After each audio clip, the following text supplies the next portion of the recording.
Des volontaires français s'entraînent avec la Légion internationale ukrainienne dirigée par les services de renseignement militaire.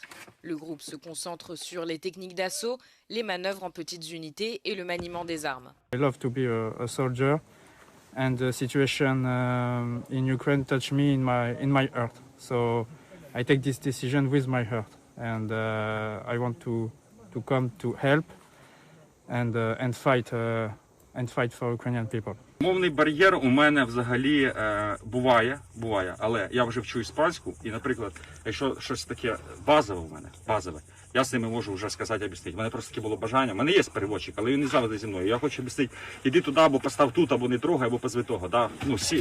Прості питання.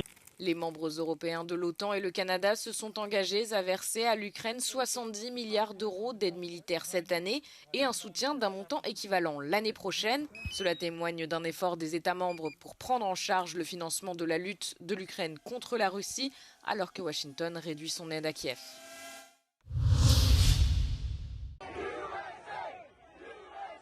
Une heure et demie de retard, mais les partisans de Donald Trump ont patienté pour écouter le président américain.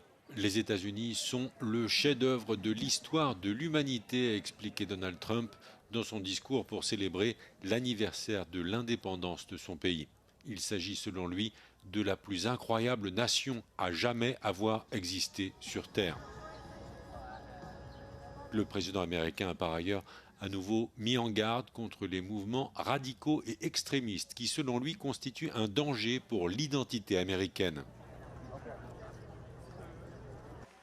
The communist system is the opposite of the American system, and the communist system has never worked.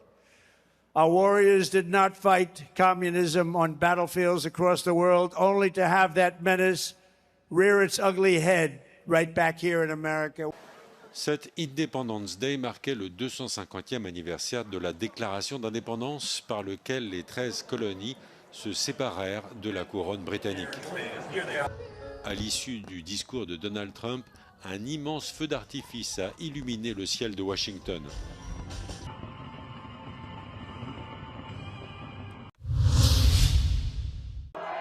C'est la 35e et plus importante manifestation quotidienne consécutive organisée à Tirana. Mobilisation contre la construction d'un complexe touristique lié à Ivanka Trump et son mari Jared Kushner.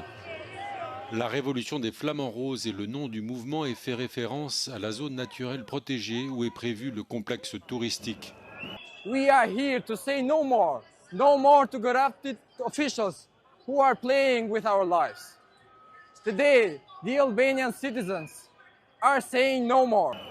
Le coût de la construction du complexe hôtelier est estimé à 4,6 milliards de dollars.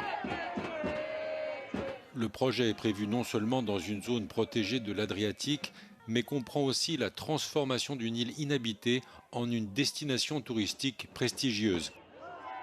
Les manifestants dénoncent un risque pour l'environnement et réclament la démission du Premier ministre Edi Rama en raison de son manque de transparence.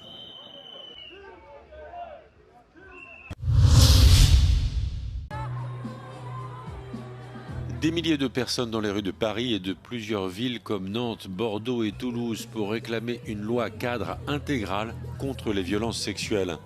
La mobilisation s'inscrit dans la continuité de la vague d'indignation après l'assassinat le 29 mai dernier de la collégienne de 11 ans Liana.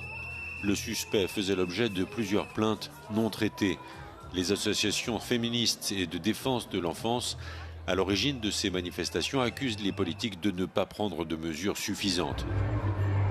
Dans les cortèges de ce samedi, beaucoup dénonçaient le trop grand nombre de plaintes pour viol classées sans suite. Le gouvernement a promis de mettre en œuvre des moyens de lutte contre la pédocriminalité.